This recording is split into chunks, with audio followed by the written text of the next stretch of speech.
Bonjour à tous et bienvenue pour le premier épisode nommé mensuel, qu'on pourrait, comme dit Thomas, nommer trimestriel maintenant, de la saison 3. On n'a pas réussi à se réunir depuis le mois d'août, hein, les aléas de chacun dans cette rentrée très compliquée et très dynamique. Mais en tout cas, chers auditeurs, nous sommes contents tous les trois de vous retrouver et de vous proposer cette nouvelle émission et cette dernière émission de 2022, la première mensuelle de la saison 3.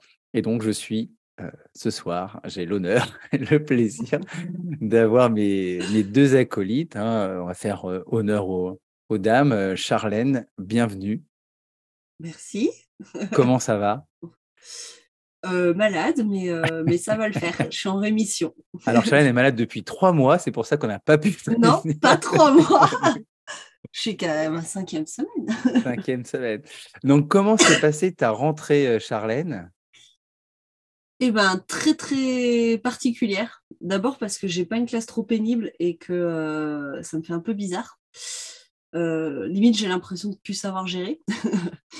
Et parce qu'on m'avait annoncé une classe avec des grosses difficultés de comportement et qu'en fait, j'ai des tout petits, mais vraiment des tout petits petits avec une maturité de cycle 2, mais en CM1. Et c'est très particulier. Voilà, ils sont pas du tout autonomes, ils savent pas ce que ça veut dire travailler, ils savent pas ce que c'est apprendre. Et voilà, je suis un peu en train de faire le grand écart et je sais pas trop encore quoi faire de ces élèves.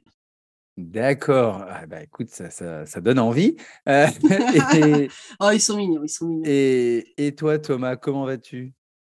Eh ben, ça va bien, merci. Bonjour à tous les deux. Je suis content de vous retrouver, hein, depuis le temps, ça nous avait manqué. C'est Clairement, clair. clairement. Et toi, ta rentrée, Thomas, comment elle s'est déroulée? Eh ben, un peu comme Charlène, c'est en dérapage plus ou moins contrôlé, avec beaucoup de nouveaux élèves que je découvre petit à petit et pareil, un petit niveau, peu d'habitudes de travail, on va dire. Et puis, bah, c'est pas grave, on va construire ça patiemment.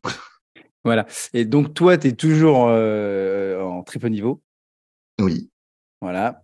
CE2, CM1, CM2. Et toi, Charlène, tu n'es plus en CM1, CM2, tu es en CM1, Et tout, ouais, tout j'ai plus que court, des hein. CMA, voilà, que je garde 2 ans, que je serai en CM2 l'année prochaine. Ah, Comme tu ça, on les est sûr que suis, tu te d'accord. Tu plantes. vas les Ouais, suivre. ouais. Bah, D'accord. c'est le principe de la classe orchestre, ils sont en horaire réduit. Et du coup, D'accord. pour faciliter un petit peu, pour optimiser, on va dire, le suivi d'une année sur l'autre, c'est plus pratique pour moi de les garder 2 ans. D'accord. Et pour être vraiment au clair pour cette saison, combien tu as d'élèves, Thomas, cette année?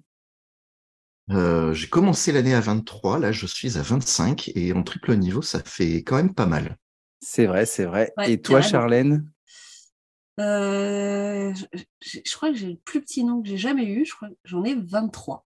Et j'en D'accord. ai un 24e en attente, annoncé depuis septembre, mais qui est toujours pas là. Eh bien, c'est bien. Et moi, j'en ai toujours 31. Un tout Voilà, petit voilà. effectif. Un tout petit effectif, hein. Là, vraiment, on peut pas faire plus petit.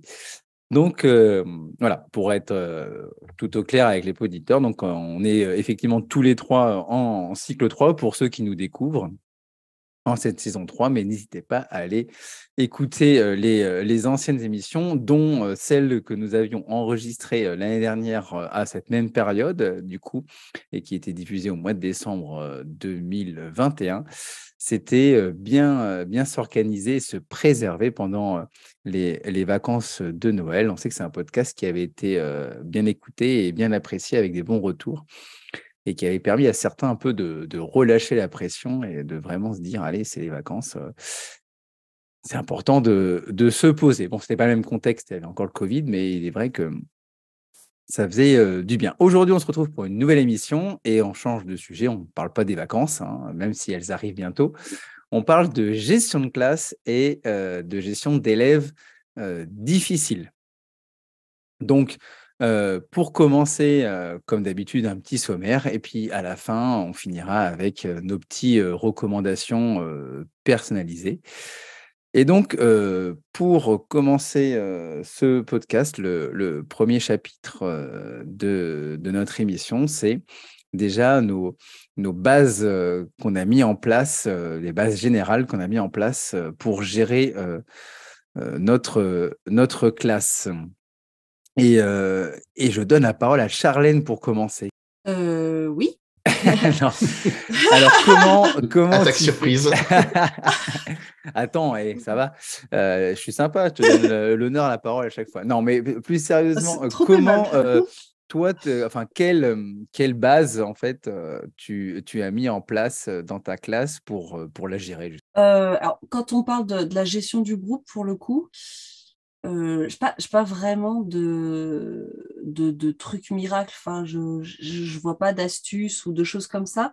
Par contre, c'est vraiment beaucoup de temps, beaucoup d'exigences, surtout que le cycle 3, on les prépare quand même au collège. Et bon, alors là, cette année, exceptionnellement, il y a un gros manque de maturité, mais globalement, ils sortent du cycle 2 de toute façon. Hein,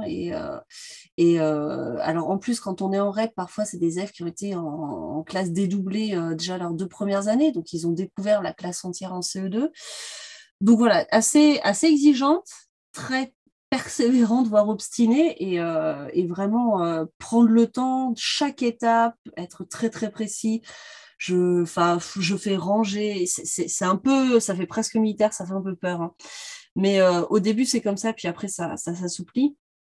Mais on va voir toutes les distractions. Bon, si votre trousse, c'est une source de distraction, les trousses, on les met dans le casier. C'est pas forcément moi qui trouve les solutions. À chaque fois, au début d'année, on construit, on parle de qu'est-ce qui nous empêchait d'écouter, qu'est-ce qui. Et voilà, et on fait étape par étape, très lentement, toutes ces choses-là pour que là, déjà, à cette période de l'année, j'ai beaucoup moins de problèmes de distraction, de choses comme ça qui viennent empêcher le travail. Mais est-ce que tu as une image de prof sévère ou de prof cool? Enfin, voilà, les élèves qui sont en CE2, enfin, souvent, quand ils arrivent en cycle 3, bon, voilà, ils ont les profs de cycle 3, ça fait longtemps qu'ils sont là. Toi, Ouais, ça fait longtemps que tu es dans cette école aussi, donc ils doivent un peu t'avoir trop repéré. Est-ce qu'ils ont dit, oh là, on va dans la classe de Mme Schneider, ça va être compliqué, elle fait je sais peur. pas s'ils pensent que je suis schizophrène. Mais d'un côté, ils me trouvent très sympa, déjà parce que je fais beaucoup de blagues. Alors, Oui. je leur apprends en fait que la blague que je fais là, elle t'envoie un signal de oui, là tu dérapes un peu, reviens vers nous, refais ce qu'il faut, et si ça se corrige tout de suite, il n'y a pas de problème. Sinon, après, ils savent que je suis obligée de me fâcher, j'aime moins ça. Mais globalement, Ouais. voilà, ils me trouvent assez sympa. Et en même temps, ça dure pas très longtemps parce que quand très rapidement, je mets le travail au cœur de ce qu'on fait, de la raison d'être, de notre présence, de voilà. Et là, ça les fait un peu moins rire. Et cette année, pour te dire, au bout d'une semaine, ils ont trouvé que j'abusais complètement parce que je réclamais le silence quand on travaillait tout seul sur sa feuille. C'était jamais très long, Incroyable. hein. Incroyable. Mais il me disait, mais maîtresse, tu te rends pas compte, en fait, on n'a jamais été silencieux comme ça. Et tu râles encore. Bah oui, effectivement, il va falloir un peu plus encore. C'est d'autant plus important que là, j'ai un élève autiste. Donc, s'il y a la moindre agitation, lui, Oui, il te le renvoie x10 dans la classe. Hein, et il ça est c'est quasi sûr. inclus tout le J'en ai un temps. cette Donc, année, faut que ce c'est soit un peu paisible, pareil. quoi. C'est ça. Et toi, Thomas, toi, à mon avis, ils doivent être trop contents et trépignent d'impatience d'être en ta classe. Moi, j'imagine ça comme ça. Je sais pas, non? Écoute, t'es sans doute un peu naïf. Non, mais moi je suis un homme déjà, donc à l'école primaire, c'est pas si fréquent que ça. En plus, C'est c'est ça. une petite école. Donc forcément, quand ils arrivent dans ma classe, c'est la classe du maître. Tu vois, mes collègues, ils les appellent par leur prénom. Moi, c'est maître. Même les parents d'élèves m'appellent maître, tu vois, alors que Ah j'ai oui. horreur de ça. Donc, j'ai Ouais, une t'en petite imposes, quoi. aura de... Ouais. Voilà. Et du coup, généralement, quand ils arrivent, qu'ils sortent du cycle 2 ou qu'ils finissent leur cycle 2 dans ma classe, ils ont un petit peu les chocottes parce que, avec le maître, il y a des fois où ça rigole pas et il n'est pas aussi patient que les autres maîtresses. Des fois, il crie, voilà. Mais généralement, Elle est ils pas très comprennent vite maternelle, que, le maître. voilà. Non, mais c'est surtout que ils ont tous plus ou moins des grands frères, grandes sœurs qui sont passés ou des copains qui sont passés dans ma classe qui leur ont expliqué que quand le maître crie, c'est qu'il y a une raison. et que généralement, la raison, elle est très fortement liée à leur comportement. Donc, une fois qu'ils ont fait le lien de cause à effet, ça se passe beaucoup Ça se mieux et passe puis mieux, ouais. ils se détendent, voilà. Et puis, j'ai quand même tendance à avoir une classe où on fait des projets, où je fais quand même confiance à mes élèves. Donc, c'est comme tout, quand quelqu'un te fait confiance, faut se montrer à la hauteur, quoi. C'est vrai que moi, Bah, j'ai la classe orchestre pour ça. Alors ça les... Là, j'ai déjà les CE2 qui me demandent l'année prochaine, on est dans ta classe? Bah non, parce que je les garde 2 ans, donc c'est pas vous, pas de bol. Mais dès qu'ils ont un projet ou un truc, quand tu as un truc phare comme ça les attire. Ah, mais Bon, moi, par c'est la c'est contre, ça. première question qu'ils me posent tous les ans quand on c'est quoi arrive. ton projet? C'est quoi le projet cette année? Bah, vous verrez, parce que généralement, je laisse Ouais, moi, courir ils savent, par contre. On deux, va jouer trois de l'instrument? semaines. Bah, Oui, on va jouer de moi, perso, l'instrument. ça fait 3 ans enfin, 3e année sur Harry Potter. Donc là, ils ont tous hâte d'aller dans la classe Harry Potter, sauf que l'année prochaine, ça va plus être ça, quoi. Et ils ont entendu parler, alors ils viennent nous voir, le CM1. Alors, l'année prochaine, c'est quoi le thème? On est déçus, on peut pas faire encore un peu Harry Potter. Après, nous, ils ont un peu les chocottes quand même, parce qu'on est 2 hommes en CM2. Du coup, les 2 seuls hommes, après, il y a mon directeur, mais. Et du coup, ouais, aller en CM2, voilà, au début, ils savent pas trop comment réagir, quoi. Là, c'est un homme, c'est pas une femme. Voilà, c'est toujours un peu. Effectivement, on a je sais pas si c'est un avantage, mais on est toujours un peu plus craint peut-être que certaines. Mais après, on crie pas beaucoup, Ouais, ça quoi. dure quelques jours hein, aussi, ce genre de Oui, truc, oui. je trouve. Après, de toute façon, ils voient bien Vous qu'on n'êtes n'est pas pas des monstres. méchant, quoi. Enfin, voilà, on est là comme ça. On a une grosse voix, on parle fort, peut-être, mais on est assez drôle et on sait. Après, on récolte peut-être aussi moins, je sais pas. Après, C'est je pense qu'il différent.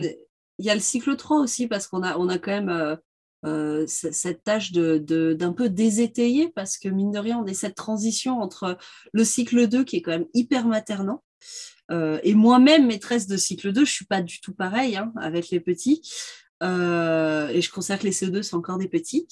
Que au cycle 3 où il faut quand même qu'on arrive à faire passer je travaille pour faire plaisir à la maîtresse, pour les félicitations, pour voilà, parce que Ouais. c'est très normal en fait en CP-CE1 d'avoir ce mode Mais de moi, en fonctionnement cycle chez un 3. Hein. enfant.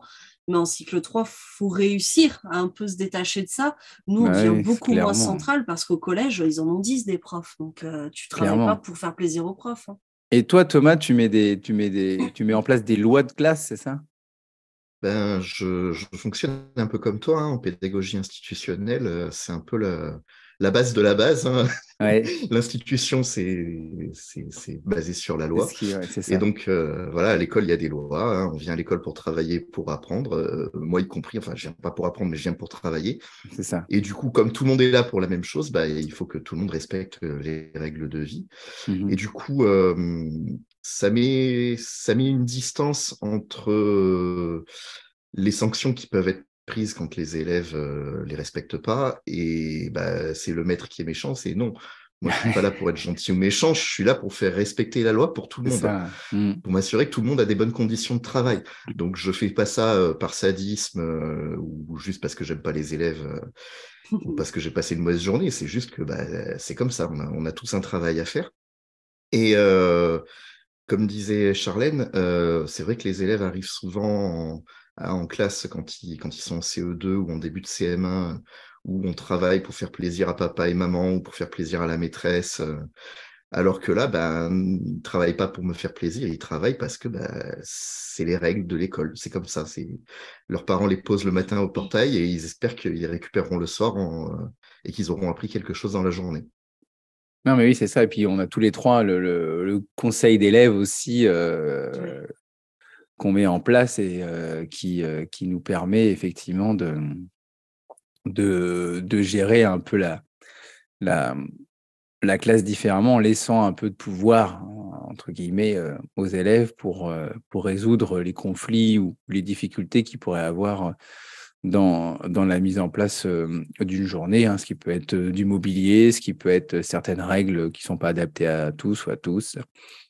Je sais que voilà, pour travailler Harry Potter en maison, quand tu as une maison avec un élève qui fout un peu le bazar dans la maison et qui pénalise du coup voilà, c'est parfois un peu compliqué. Il y en a toujours qu'on a un peu rien à faire. Heureusement, je n'ai pas eu vraiment ce cas-là et j'ai toujours des élèves qui sont quand même intéressés par rapport à ces maisons, justement, et pour pas faire de peine aussi, et qui ont l'esprit d'équipe. Donc ça va, ils sont pas trop individualistes, même si le moi-je, hein, en cycle 3, est de plus en génération.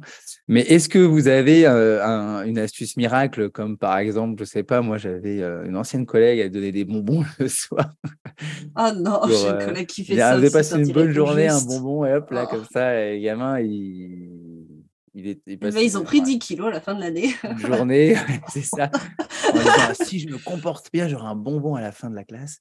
Est-ce que vous avez alors nous, enfin moi j'ai des privilèges, mais enfin c'est des sortilèges qu'on achète, mais on achète avec la monnaie intérieure et la monnaie qu'on gagne grâce au travail et au bon comportement. Donc c'est pas vraiment une récompense bonbon. Il y a pas vous mettez pas de bons points, je suppose, j'imagine. Non. Non, pas vraiment, non. Non. C'est bizarre, c'est une réponse à laquelle je ne m'attendais pas du tout. Bah, Alors déjà, après le une côté petite bonbon et astuce, cadeau, Charlène. je rebondis juste sur le côté bonbon et Vas-y. cadeau. Souvent, ça part d'une bonne intention. Oui. Je l'ai très souvent vu faire par des enseignants qui n'ont pas encore d'enfants. Et des fois, je me demande s'il n'y a pas une petite confusion où, en fait, on est tellement corps et âme pour nos élèves qu'on a envie de leur faire plaisir, tout comme une fois qu'on a un enfant, on a envie de lui acheter tout jouet club, mais on n'a pas du tout envie d'avoir tout jouet club à la maison, donc après, on le regrette. Mais il y a ce petit élan-là, mais qui me semble pas tout à fait à sa place et qui me semble un peu brouiller les pistes, parce que comme disait Thomas, les élèves, ils viennent pour travailler pour apprendre, ils fournissent des efforts pour qu'il y ait un bon climat scolaire. Donc, leur récompense, c'est l'apprentissage, c'est d'avoir passé une bonne journée, c'est d'avoir eu de bonnes conditions. Et que dès qu'on est dans la récompense matérielle, surtout matérielle, je trouve qu'on brouille vraiment les pistes. Après, Oui. moi, j'ai pas de système de gestion de sanctions, tout ça, parce que je trouve que ça colle pas bien avec ce que devrait être une sanction, et aussi parce que, en tout cas, pour l'instant, ça a toujours été le cas, j'ai tous les ans, et encore cette année quand même, des élèves extrêmes, mais tellement extrêmes que si j'avais un système un peu automatique comme ça, de toute façon, il foutrait tout en l'air et il entraînerait les autres avec, parce que l'effet de groupe marche assez fort. Et Mmh. en l'occurrence, dans ces classes-là, il y a une espèce de respect du plus fort. Donc, celui qui fait le plus le bazar, on le suit Ah, plus facilement que le sage. d'accord, Et voilà, c'est le sympa. respect de la force, tu vois. Donc j'évite. Tu l'as dit, hein, le conseil de classe, c'est assez central. Après, Mais j'ai eu un temps est-ce des... que le genre au mois de septembre, on arrive, on fait un peu plus dur et tout pour bien mettre en place les choses et après Non, justement, je hein, vais plutôt y aller graduellement. C'est-à-dire qu'au début, on on devient explique plus à chaque souple, quoi. fois pourquoi c'est pas bon, pourquoi ça marche pas, comment il aurait pu savoir, quel comportement alternatif. Mmh. On fait des occasions d'apprendre ensemble. Bah, non, c'est important. Euh, et Mais puis au bon, bout d'un mois ou deux, c'est bon, quoi. Ça fait juste 50 fois qu'on le répète.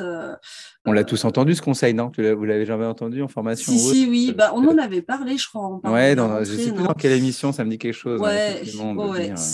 Hmm. Non, ouais, je fais plus ça.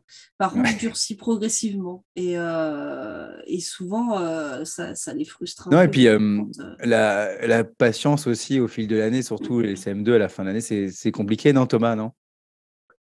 Ben oui, oui, mais comme disait Charlène, j'ai tendance à être un peu plus souple en début d'année parce qu'on prend le temps de mettre au clair les règles de fonctionnement de la classe, les règles de vie, le tutorat, les plans de travail. Donc tout ça, ça prend du temps. Comme j'ai dit, je fais confiance à mes élèves, donc je fais appel à leur sens de la responsabilité. Et plus le temps passe, moins on a le temps de re-expliquer pour la énième fois la même chose. Donc généralement, quand on arrive à cette période de l'année, fin novembre, début décembre, ça devient un Mm. peu plus expéditif quand il y a des élèves qui mettent le bazar. C'est OK, viens ici. Quelle est la règle que tu n'as pas respectée? OK, ben, c'est interdit, la sanction elle tombe, basta, fin de la discussion. Ouais. Mm. Et donc, avant de passer au deuxième chapitre, on voulait quand même rappeler que les sanctions collectives, donc en classe entière, sont illégales et sont à proscrire car inefficaces. Et donc, on passe à ce deuxième chapitre en ciblant plutôt là les élèves difficiles, parce que souvent, dans une classe, on a un peu de tout et on a des élèves qui cristallisent un peu l'ambiance de classe et qui, des fois, peuvent nous retourner une classe, hein, on peut le dire comme c'est vraiment. Et on va voir ensemble les réponses qu'on apporte chacun et vous donner peut-être aussi des petites astuces, peut-être que vous avez déjà entendu évidemment, mais peut-être des petites choses ou des petits tips que nous on utilise dans nos classes. Il y a les classiques, isoler l'élève, hein, on peut l'isoler dans la classe, une table seule, à droite ou à gauche, on ne met pas un bonnet d'âne dans un coin de la classe, mais on l'isole à une place. Souvent aussi, on peut essayer de le responsabiliser pour l'occuper un peu, pour qu'il soit occupé à une tâche particulière qui va aider la classe à aller chercher un cahier dans une autre classe, à apporter la feuille de cantine, enfin des trucs comme ça pour qu'il se sente important et donc pas délaissé, parce que souvent un élève un peu perturbateur, c'est qu'il a besoin d'attention. Et voilà, comme je disais, lui donner des petites missions. Thomas, tu utilises un peu ces choses-là? Alors, T'as une grande classe, toi aussi, comme moi, je crois, non? ouais, j'ai une grande classe, mais elle sert aussi de salle des profs. Donc, Ah oui, finalement, c'est on vrai a... que tu as l'imprimante dans ta classe. on a une grande classe, mais elle est bien remplie quand même. Non, c'est vrai que responsabiliser les élèves, c'est quelque chose qui fonctionne bien. Et comme j'ai dit au début, j'ai plutôt tendance à faire confiance à mes élèves, justement. Donc, je trouve que c'est intéressant, justement, de leur donner un rôle à jouer dans le bon fonctionnement de la classe, parce que du coup, ils deviennent partie prenante des apprentissages de toute la classe. Ouais. Et ce que je trouve intéressant avec ce fonctionnement, c'est tout le monde a le droit de participer à la classe, donc tout le monde a un rôle ou tout le monde a une tâche, et pas uniquement les pénibles, vraiment tout le monde. Et c'est seulement si cette tâche est mal réalisée, typiquement l'élève qui jette les cahiers pour distribuer, je vais dire aujourd'hui tu distribues plus parce que c'est n'importe quoi, et puis on réessaye demain. Mais plutôt être dans cette dynamique-là que ce que j'ai vu faire parfois, cet élève est très difficile, donc je vais lui donner beaucoup de responsabilités, sauf que sur certains profils d'élèves, je dis bien sur certains, hein, pas sur tous, mais on a un peu cette notion de prise de pouvoir. Et donc, cet élève est d'autant plus valorisé qu'il est pénible. Et toujours dans nos classes merveilleuses de REP, hein, mais le message parfois envoyé est plus on est pénible, plus on a de responsabilités. Bon, on a trouvé la bonne recette. Et du coup, ça fait vite déraper une classe entière, du coup, comme ça. Donc, être vraiment dans un mode de fonctionnement qui repose sur je fais confiance à mes élèves, je leur donne des responsabilités, mais à tous, et pas uniquement aux pénibles. Par contre, j'ai déjà usé le coup du tiens, va donner un message à la maîtresse là-bas, un élève hyperactif qui avait un peu besoin de bouger. Bon, ça oui, je l'ai fait, hein, j'avoue.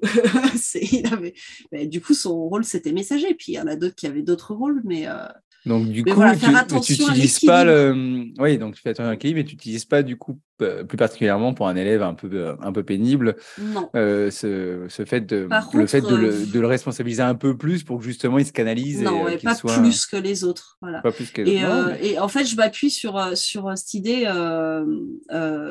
le besoin d'appartenance. C'est-à-dire que les élèves ont besoin de contribuer, de se sentir appartenir, se sentir important. Mais tous les élèves ont ce besoin, pas que les pénibles. Et du coup, j'essaie vraiment dans ma façon d'organiser les apprentissages ou de réfléchir un petit peu dans ma journée à permettre à chacun d'avoir son petit moment. Alors, pas forcément individuellement, mais avoir différents profils. Je fais sport 3 fois par semaine. On fait beaucoup d'art, hein, puisqu'on a musique 2 fois par semaine, plus italien, plus art plastique. On fait soit anglais, soit italien quasi tous les jours. Enfin, donc il y a plein de ces matières-là qui permettent à chacun aussi un peu de briller, beaucoup de travail de groupe, petit à petit, alors pas en début d'année, mais de la coopération, des choses comme ça qui permettent à tous les élèves d'avoir une occasion d'appartenir, de participer, d'être responsabilisés. Euh, Et bah, si ça marche pas, il sera exclu du dispositif, mais l'heure d'après, il pourra recommencer parce qu'il pourra réessayer. Enfin, ça dépend de la gravité Oui, de son état. Mais en tout cas, voilà, c'est renouvelé. Je te retends la main. Tu veux ou tu veux pas. ouais. La répétition fait que s'il est en réussite un certain nombre de fois, ça s'améliore. Et, et, et Thomas, par rapport aux lois que tu mets en place dans la classe, est-ce qu'il y a une différence peut-être de sanction, de traitement de l'élève? Parce qu'il y a plusieurs élèves. Il y a l'élève qui ne travaille pas, hein. Il y a l'élève qui est violent. Il y a l'élève qui parle tout le temps et qui dérange la classe. Donc, voilà, enfin, je me doute bien qu'on n'a pas la même réaction, mais justement, quelles sont les différentes réactions que vous avez dans vos classes? Thomas, par rapport à tes lois, du coup, à chaque fois, c'est précisé au niveau du type de comportement. Alors oui et non, mais là tu viens d'ouvrir la boîte de Pandore en fait. Le truc, c'est que dans les lois de la classe, ce qui est prévu, c'est les ceintures de comportement. Les élèves peuvent demander au conseil, s'ils estiment qu'ils respectent suffisamment les règles de la classe, à monter dans les ceintures de comportement. Et quand ils y parviennent, bah, ça leur ouvre de nouvelles possibilités, notamment au niveau des métiers que je peux leur donner.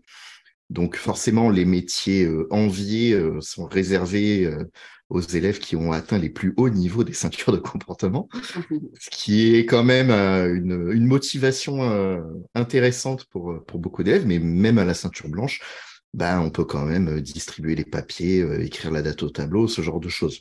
Mhm. Donc, il y a ça qui est déjà écrit dans la loi. Et effectivement, il y a le cas de suspension de ceinture qui est prévu dans la loi aussi. Bah, un élève qui ne respecte pas les règles trop souvent ou de façon disproportionnée, bah, il est privé de ce genre de privilège, au moins temporairement, le temps que bah, il retrouve son calme, sa maîtrise de lui-même et qu'il réintègre le groupe classe. Après, pour tout ce qui est les infractions du quotidien, alors j'ai la chance de ne pas avoir de problème de bagarre dans ma classe parce qu'on a un projet d'école autour de l'éducation à la relation. Donc on arrive très très rarement à des cas extrêmes comme ça et on se retrouve à gérer des disputes qui sont verbales, des gros Ouais. mots. Donc ça reste assez raisonnable. Et là, on est dans un cadre un petit peu différent. En fait, le principe, c'est que ben, quand il y a une transgression, on a causé du tort quelque part et la sanction vise avant tout à restaurer ce qui a été brisé, que ce soit la relation entre l'auteur de l'infraction et la victime, entre l'auteur et le reste du groupe, parce que bah, pourquoi lui, il aurait le droit et pas les autres, et voir restaurer la confiance en soi bah, quand on a fait une bêtise et qu'on s'en veut. Donc, si on a causé du tort à quelqu'un, bah, la sanction, généralement, c'est plutôt de réparer ce qu'on a fait à la victime. Si on peut réparer ce qu'on a cassé, on le fait. De présenter des excuses, c'est quelque chose qui est pas évident, même chez les adultes, hein. Des excuses Ouais, sincères, pas c'est facile, un gros travail sur soi. Enfreindre clairement. une règle où on a une responsabilité vis-à-vis du groupe, bah, faut réhabiliter la personne vis-à-vis du groupe. Donc, bah, prendre à sa charge quelque chose pour le groupe, Ouais. une petite corvée supplémentaire, un petit geste pour les copains, un truc qui montre une bonne volonté à faire mieux la Mhm. prochaine fois. Et vraiment, si on arrive à un message qui n'a pas su s'exprimer autrement que par de la violence, ben, on est dans une responsabilité vis-à-vis de soi-même. C'est toi qui contrôles ton comportement, du moins en théorie. Ouais. Et du coup, je vais plutôt donner un travail de réflexion en tant que Mhm. sanction. D'accord. Oui, c'est bien aussi. Et toi, Charlène, du coup, donc, je sais pas si les ceintures de comportement t'inspirent ou tu en avais déjà. Oui, sauf que souvent c'est très très très déformé, hein. Quand on les voit dans les écoles, c'est plus vraiment des ceintures. Alors, oui, Et ça d'ailleurs, dépend. Ouais, c'est plus le Je principe sais de pas si tu as base vu tel qu'il était. celles de Thomas, elles sont top, Non, je les ai pas qui te vues. montrent tout ça. Mais j'ai vu des ceintures qui réinitialisaient chaque année, des ceintures qui avaient des sanctions associées, enfin des trucs, voilà, Hmm. qui n'étaient pas forcément ce qui était prévu, il me semble, initialement. Euh, du Ah, coup, nous, non, sur il n'y a notre pas école, de. Ouais. non, il n'y a pas de sanction normalement. Mais Sur toi, notre oui, dans école, ton école, du coup, on a toi. mené une grosse réflexion l'année dernière qui a abouti cette année à un support qu'on teste donc cette année. Et notre idée, c'était un peu sur le principe des ceintures, avec moins d'items, parce que on a quand même des élèves qui ont d'énormes difficultés à être élèves, hein, vraiment d'énormes difficultés. Enfin, c'est des parents où on n'a pas de contact pendant 3 mois parce que les enfants ne pensent pas à faire signer le cahier et les parents ne pensent pas à regarder. Enfin, on a tout un tas de trucs qui viennent vraiment nous empêcher de fonctionner et qui sont centraux et qu'il faut vraiment qu'on arrive à résoudre. Les violences, hein, évidemment, physiques, tout ça, les courses dans les couloirs, enfin, les courses dans nos couloirs, ça donne des points de suture, hein, assez régulièrement. Donc voilà, c'est pas c'est pas des gentils petits élèves qui courent un petit peu. Donc on a essayé de cibler vraiment les plus importants et on a fait une espèce de livret de réussite pour pas être Du bloqué par. comportement, livret de Ouais, réussite, c'est du coup. ça. D'accord. Donc un truc qui serait pas linéaire parce qu'on a des élèves. En fait, il n'y a pas d'ITEP sur ma commune, hein, pour le Mhm. primaire, pas avant 13 ans ou 12 ans. Donc l'ITEP, c'est chez nous, hein. Et du coup, parfois, souvent, par exemple, on voit en ceinture blanche se mettre en rang. Et en fait, ils la passeront jamais, la ceinture, parce qu'ils sauront jamais se mettre en rang. Et alors qu'en fait, il y a des compétences des niveaux supérieurs qui pourraient valider. Ah, Donc, mais on est ça, parti toujours, de toute sur. manière, dans les Ah ceintures. ouais, bah du coup on est parti sur 7 piliers, ils peuvent valider dans n'importe quel ordre. Ces Mhm. 7 piliers, ils sont à chaque fois décomposés en 2 à 4 compétences précises. Et une fois qu'ils ont validé les 4 compétences, mais comme ils valident dans n'importe quel ordre, hein, au bout d'un moment, il y en Mhm. a 4 du même pilier qui sont validés, ça leur donne un droit qu'on a dessiné ensemble et qu'on a essayé de faire relier.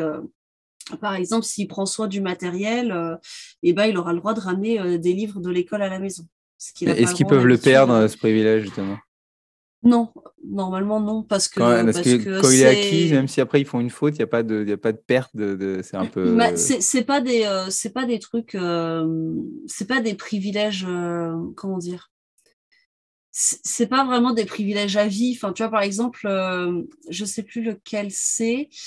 Je crois que c'est par rapport au comportement. Quand on travaille bien en classe, tout ça, je crois qu'ils ont le droit d'aller faire une séance dans n'importe quelle autre classe. Mais c'est à usage unique une fois qu'ils l'ont eu. Voilà. Ah, une Donc fois là, qu'ils fin l'ont de fait, après semaine. c'est fini. Oui, d'accord, ok. Ouais, c'est ça. Donc c'est plutôt des droits comme ça, Mhm. de ce genre-là, ou des choses pas trop handicapantes comme un Mais ça, du déplacement coup, qui c'est serait un truc autorisé. école, quoi. Vous faites tout pareil dans toutes les C'est classes. ça. C'est ça. On fait tout pareil dans toutes D'accord. les classes. Par contre, évidemment, on n'a pas la même exigence sur un CP que sur un CM2. Donc Oui, là, oui, c'est forcément. Ouais. réinitialisé chaque année. Pour l'instant, on fonctionne comme ça. Nous, on Donc n'a à pas vraiment voir, c'est pas. ouais, de trucs d'école comme ça, un peu chacun. Moi, souvent, je donne souvent des petits billets de réflexion, tu vois, avec un petit proverbe à lire, des fois à copier 5 fois, quoi. Enfin, c'est pas vraiment de la copie, histoire de réfléchir un peu à son comportement avec des proverbes que j'ai trouvés justement en relation avec le problème, par exemple, je sais pas, se faire remarquer. C'est vrai que c'est la violence, c'est un truc que je déteste le plus au monde, quoi. Donc c'est vraiment des trucs, quand on frappe, ça m'agace. Moi, j'ai horreur de ça, la violence, du coup. Non, mais c'est vrai, du coup, oui, Non, effectivement, mais je comprends, mais c'est sûr, c'est sûr. il y Enfin, a, moi, des fois, j'en viens à être blasé, quoi. Là, il y on va a- en non, musique, il y mais, en a, il met un coup de pied à un autre, je sais même pas pourquoi, et lui-même, il sait pas pourquoi. non, Enfin, mais c'est ça, ouais, c'est un truc. Et puis, bah, c'est ça m'exaspère. souvent un petit proverbe que j'ai trouvé, c'est la violence, c'est la défense des faibles, ou je sais plus comme ça, un truc comme ça. Mais du coup, donne des petits billets, c'est assez rare pour vraiment dépasser les bornes. Après, pour le travail, c'est pareil, j'essaye voilà, de regarder s'il a été fait. Après, ils sont récompensés avec la monnaie intérieure pour tout travail fourni, hein, qu'il soit bon ou pas bon. C'est le travail qui est récompensé, pas la qualité. Mais voilà, je donne des petits billets. Il m'arrive aussi, voilà, l'élève qui dépasse trop les bornes de faire une petite retenue. Des fois, ils restent le soir avec moi pour faire un travail. Ça arrive, une petite heure. Des fois, ça leur fait du bien. Ça leur met des fois un peu l'idée en place aussi. Et on avait testé aussi pour les élèves vraiment pénibles, des fois, les faire passer une journée dans une autre classe. Des fois, ça fait du bien à la classe, quoi. Parce que. Nous, du coup, on a officialisé ça pour les cas de violence. S'il y a violence physique, verbale, ça dépend de la gravité, mais des fois, on a des trucs vraiment violents. Toi, après, t'es en règle, quoi. C'est peut-être différent aussi. Oui, c'est ça. Il y a de l'ambiance, mais, comme ils disent. Et refus d'obéir à l'enseignant aussi, parce qu'on considère que si l'élève refuse complètement d'obéir, nous, on a des fois, même régulièrement, l'année dernière, c'était toutes les semaines, j'avais un élève, il refusait de suivre. Donc, il restait assis dans la cour. Et je me retrouvais là avec ma classe. En fait, je vais pas te garder parce que là, je peux plus t'assurer ta sécurité. Non, mais c'est des enfants qui vont très très mal pour le coup. Mais dans ce cas-là, en tout cas, il est acté que l'élève est exclu en général une demi-journée. Après, l'élève, il me faisait ça toutes les semaines. Alors, pour le refus d'obéir, non. Mais les cas de violence très, très graves, c'est arrivé une fois chaque année qu'il fasse même la semaine entière hors de la classe. Donc, je préparais son travail. Hein. Donc, chaque matin, je faisais un point avec lui. Je lui fournissais son travail. Et le soir, on faisait un point sur ce qu'il avait fait. Donc, il n'était pas coupé des apprentissages, mais par contre, oui, il a passé une semaine hors de la classe, ce qui marchait bien avec lui parce que son envie, c'était d'être à tout prix dans la classe et d'appartenir au groupe et d'être un leader et d'être suivi et d'être respecté. Et donc, quoi de mieux que de frapper les autres, n'est-ce pas ? Mais comme ça marche, et il le fait. Hein. Et donc, c'était vraiment pour casser ça. Et du coup, nous, ce que ça nous permet, c'est aussi... de remettre le reste de la classe au travail parce que souvent c'est toute la classe du coup qui est en vrac. Non, c'est ça ce que je disais, ça fait du bien à la classe des fois quand l'élève. Et du coup, quand il revient, la classe est au travail, elle est plus sous son emprise. Sous son emprise. Il y a beaucoup. Et toi, Thomas, c'était plus compliqué vu que tu as 3 classes dans ta classe. Tu peux exclure un CM2 en CE2. Non, j'ai quand même des collègues sympas qui peuvent accueillir les élèves ponctuellement si vraiment ça déborde trop. Et typiquement, l'élève qui refuse d'écouter, si tu veux pas écouter les consignes, qu'est-ce que tu fais dans la classe ? Voilà, tu vas te calmer et puis quand tu seras calmé, tu reviendras, il n'y a pas de souci. J'essaie quand même généralement de prendre le temps d'expliquer aux élèves et de discuter parce que malgré tout, déjà en CE2, on peut quand même avoir une discussion sérieuse avec eux, les yeux dans les yeux quand ça va pas. Pas forcément pour parler de sanctions, mais de dire, écoute, en ce moment, j'ai vu que ça déraillait. Qu'est-ce qui va pas ? Est-ce qu'il y a un truc qui te perturbe, dont tu n'as pas parlé ? Et parce que si je peux t'aider, je serais heureux de t'aider. Et ça m'éviterait de te donner des sanctions qui vont me demander du travail en plus. En plus, oui. Voilà. C'est vrai que... Autant il y a besoin de la sanction, autant on ne peut pas la distribuer à tour de bras parce que ça demande un temps et tu parles de la parole et ça c'est hyper important. Là on parlait d'exclusion, mais un élève qui est exclu, il ne rentre jamais dans la classe si on n'a pas eu une discussion avant. Oui, souvent, comme dit Thomas, au moment où il sort, il est plus en état de discuter, donc c'est pas forcément le bon moment. Mais effectivement, quand l'élève revient, ok, on va rediscuter et éventuellement dans cette sanction, vu qu'il faut un peu le côté réparation ou en tout cas permettre à l'élève de revenir vers le groupe, parfois on fait une espèce de petit contrat oral. Ok, qu'est-ce qu'on va cibler ? Parce que certains élèves, ils savent très bien, c'était juste, ils ont fait un fait de violence et j'arrête de taper les autres. Effectivement, tu t'engages à ça quand tu reviens. Mais certains élèves, c'est le combo ultime. Il y a 10 trucs à corriger. On va en cibler 2 déjà, un des fois. On va déjà en cibler 1 et chaque jour, on va faire le point sur ce 1. Mais ça prend un temps fou, donc on peut pas faire ça avec 15 élèves par jour. Il faut que tu restes sur un objectif accessible. D'où l'importance d'anticiper. Comme tu disais, Thomas, aussi, après, des fois aussi, notre patience, ça me nuise, effectivement. Et puis, des fois, on est mal luné. Des fois, nous aussi, on est humains. Donc, on dort mal la nuit. Nous arrivait un problème. Mais les élèves aussi, en fait. Il peut y avoir un problème privé. Et puis, des fois, c'est toujours le même, très récalcitrant. Donc, voilà, des fois, on a envie de parler. Puis, des fois, on dit, c'est bon, ça fait toute l'année qu'on parle, j'en peux plus te parler avec toi, c'est bon.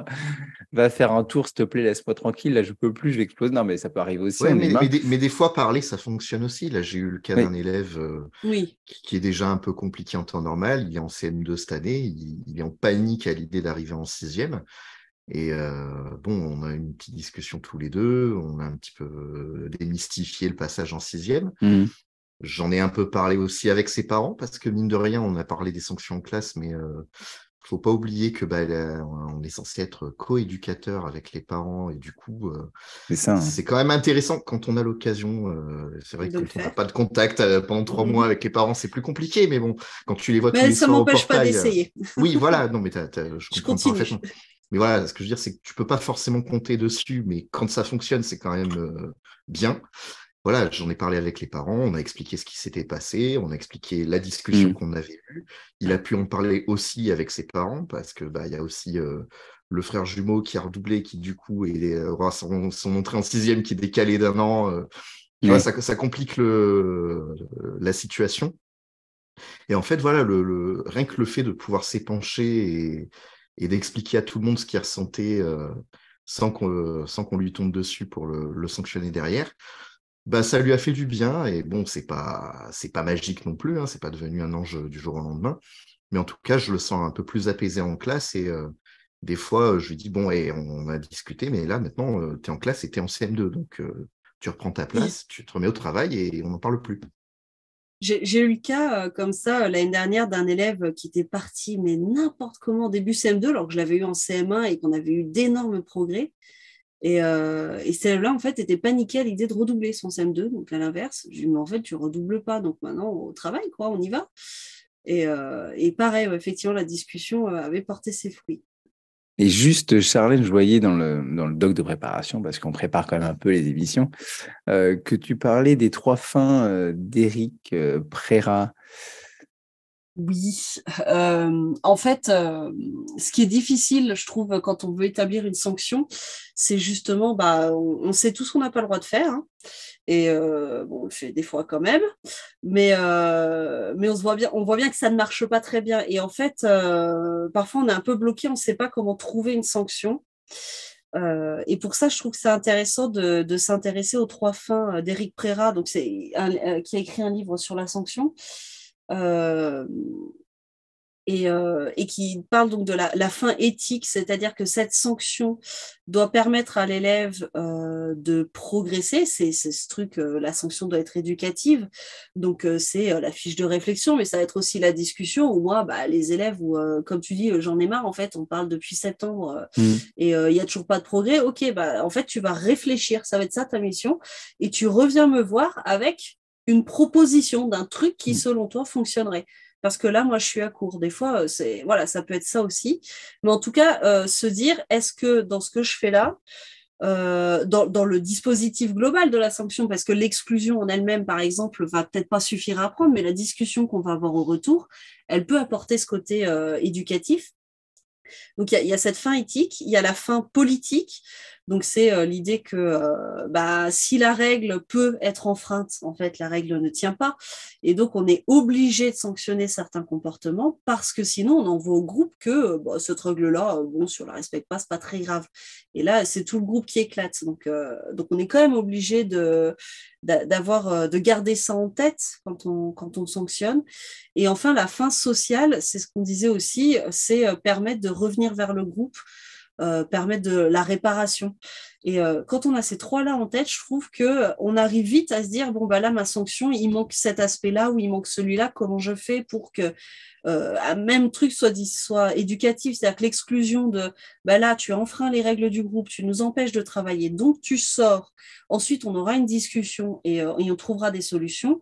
Là, on est dans une sanction, c'est bon, hors de ma vue, je peux plus te voir, tu m'insupportes. On est moins dans la sanction éducative, pour le coup. Je l'ai fait aussi, hein, ça, mais voilà. On est dans l'humain. On est dans l'humain. Voilà, on est aussi humain. C'est ça. Mais ça permet de réfléchir à D'accord. la mise en œuvre de ce qu'on peut choisir comme sanction. Et du coup aussi, pour passer au 3e chapitre, on peut aussi, pour avoir un climat de classe plus serein, petite dédicace Charlène, repenser aussi son fonctionnement de classe, parce que peut-être qu'aussi, si on a un problème avec un élève ou plusieurs élèves, ou même la classe, c'est qu'il y a un truc qui ne va pas dans notre classe, c'est pas que de la faute des élèves, même si c'est beaucoup leur faute, non. On peut aussi essayer de repenser aussi après sa classe en disant peut-être que c'est la disposition de table qui ne va pas, peut-être que j'ai choisi de bosser en îlot et que finalement, les îlots, c'est pas ce qui correspond à ce groupe de classe qui préfère peut-être des tables doubles ou des tables uniques. Peut-être qu'au niveau de l'emploi du temps, quand je mets les maths le matin, ça va pas. Peut-être que c'est mieux que je les mette l'après-midi ou à certains moments de classe, je vois que de 11h30 à midi, ils ont très très faim. Donc là, c'est fini, ils peuvent plus rien faire. Il faut peut-être que je prévoie une activité plus cool ou différente, l'art ou j'en sais rien, ou un peu de musique parce qu'il faut les relaxer à ce moment-là. Et aussi le rythme, peut-être que voilà, il faut peut-être plus de temps ou peut-être accélérer parce que si on voit qu'on travaille sur la même notion, même domaine pendant plus d'une demi-heure, je dis une bêtise peut-être, et ça va pas, il décroche complètement. Donc, est-ce que c'est des choses que vous adaptez à vos élèves? Alors après, c'est peut-être plus facile ou plus difficile pour certains. Est-ce que toi, Thomas, en plus, tu as tes élèves que tu gardes 3 ans? On va dire que c'est une force pour moi de garder les élèves aussi longtemps parce que du coup, au bout de 3 ans, même 4 ans, quand il y a des maintiens, des trucs comme ça, je les connais un peu par cœur. Ouais. Du coup, j'anticipe ce genre de problème. Je vois à peu près le moment où ça ira plus et j'arrive à gérer ça. C'est plus difficile cette année, par exemple, où j'ai beaucoup de nouveaux élèves qui sont arrivés dans la classe en même temps. Et du coup, j'ai moins cet équilibre-là.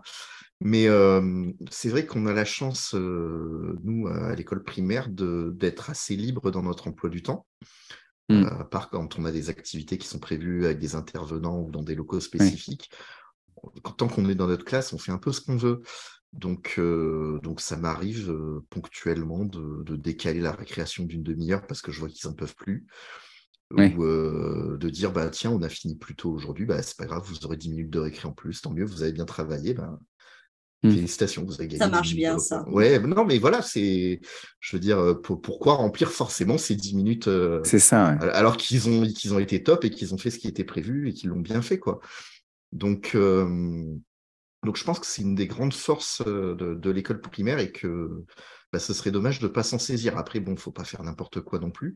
Parce que c'est vrai que, comme tu dis, mettre les activités un peu secondaires, entre guillemets, je mime avec les Un doigts, peu mais détente. ouais, voilà, ouais, on va mettre musique, on s'en fiche s'ils n'écoutent pas. Je trouve ça un peu dommage parce que déjà, c'est des apprentissages comme les autres. Et puis du coup, les élèves, ils vont retenir quoi? C'est pareil, quand on n'en peut plus, ils nous met de la musique, donc on va mettre le bazar et comme ça, on aura des seins. Non, non, ça marche pas comme ça. Le dessin, c'est aussi quand on a bien travaillé avant et ça fait un peu partie de la récompense d'avoir l'activité qui nous plaît. Et elle est aussi prévue un peu dans l'emploi du temps et il faut pas qu'elle arrive en récompense non plus, quoi. Oui, puis à l'inverse, ce qui m'arrivait tout le temps, je me rappelle quand j'étais PES, c'est que tu mets tous ces trucs où on t'a dit il y a moins besoin d'attention, comme l'anglais et tout ça en fin de journée. Déjà, il y a toutes les fois où tu n'as pas fini, donc tu repousses, ça saute.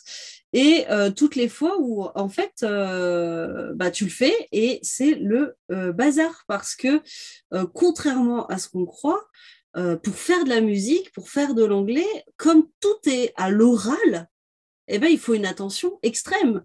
Et donc, c'est pas du tout une bonne idée, je trouve, de mettre ça à des moments où ils auraient plutôt besoin peut-être de se replier un peu plus sur eux-mêmes. Je trouve qu'il faut quand même beaucoup moins de capacité d'attention et quand on est sur un exercice d'application, seul avec sa feuille, pas en interaction avec les autres, parce que finalement, on a très peu de variables à gérer ou même en production d'écrit. Alors, c'est une tâche complexe, la production d'écrit, mais la production d'écrit, on avance à son rythme. Si j'ai besoin de souffler un coup, de faire une pause, je fais une pause. Si j'ai mis 5 minutes à trouver le mot dans le dictionnaire, c'est pas grave parce que ça n'impacte personne d'autre que moi. Donc, je préfère mettre ce genre d'activité sur les moments où on a une attention faible et privilégier les temps d'attention forte pour faire des activités où il y a beaucoup d'oral, beaucoup de collectifs, et où il faut vraiment être attentif et capter les choses, parce que sinon, c'est tout le groupe qui en pâtit, il faut répéter 50 fois. Voilà, Je le suis ton assez monte, d'accord avec toi, en fait, l'excitation. Charlène, parce que j'ai remarqué dans ma classe un truc que j'aurais pas pensé au départ, c'est que les temps de travail personnel, ce qu'on appelle travail personnel, c'est quand on sort son plan de travail, qu'on fait ses ceintures de compétences, qu'on avance sur des projets personnels, faire un exposé pour la classe, préparer une affiche, etc. C'est des moments qui aident beaucoup les élèves à se recentrer sur leur travail, en fait. Alors que, comme toi, je me disais au départ que ça leur demanderait beaucoup de concentration, que c'est de la tâche complexe, et que justement, il y a beaucoup de paramètres à gérer. Et finalement, c'est des choses qui gèrent très très bien une fois qu'ils ont un tout petit peu de pratique, évidemment, parce que Oui, les premières les séances, premières c'est séances, c'est complet. sympa. Voilà, mais là, à partir de cette période de l'année, quand je leur dis c'est travail personnel, je sens qu'il y a un relâchement dans la classe et qu'ils se mettent au travail de façon beaucoup plus spontanée et beaucoup plus détendue que si je leur dis, maintenant on va faire de la grammaire. C'est plutôt, ah non, puis ils n'ont pas envie d'écouter, puis après ils n'ont pas envie de faire les exercices. Ah, est-ce qu'il faut écrire Voilà. Non, mais je suis content parce que je vous ai fait réagir, hein, c'est ce que je voulais. Après, moi, personnellement, maintenant, j'ai placé les maths en fin de journée, en toute fin de journée, après la récréation de l'après-midi. On avait une récréation 15h15, je crois que je fais 15h30, 16h30, 1 heure de maths, le mardi en fin de journée et le lundi. Et en fait, j'ai trouvé ça super, en fait, parce que les élèves... L'attention remonte sur ce créneau. Exactement. On a l'impression que c'est la fin de journée qu'ils sont Et fatigués, mais non, en fait, c'est le ça. creux, c'est plutôt 14h. Hein, C'est ça, le et creux, après c'est 15h30, ça remonte. en même temps, j'ai envie de te dire, moi j'ai le même creux après manger à 14h en pleine digestion.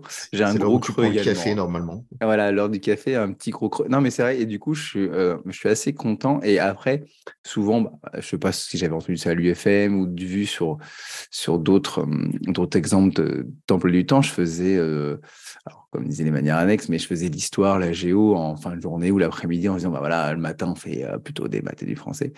Et en fait, maintenant, je le fais le matin et effectivement aussi, je suis aussi assez content, pardon, de ça également. Et je trouve que j'ai trouvé un meilleur équilibre euh, avec les maths en fin de journée. Et par contre, effectivement, de 14 à 15 heures, c'est un peu le creux de la journée quand même. Là, nous, on fait lecture, littérature, production d'écrit, parce que Ouais, des temps un peu comme plus je calmes. différencie beaucoup, chacun va à son C'est rythme. ça, Et ouais. puis, ça permet, de chacun s'y remet en douceur, et c'est moins violent que Ouais, allez, tout le monde sort ses exos de conjugaison, on est petit, parti.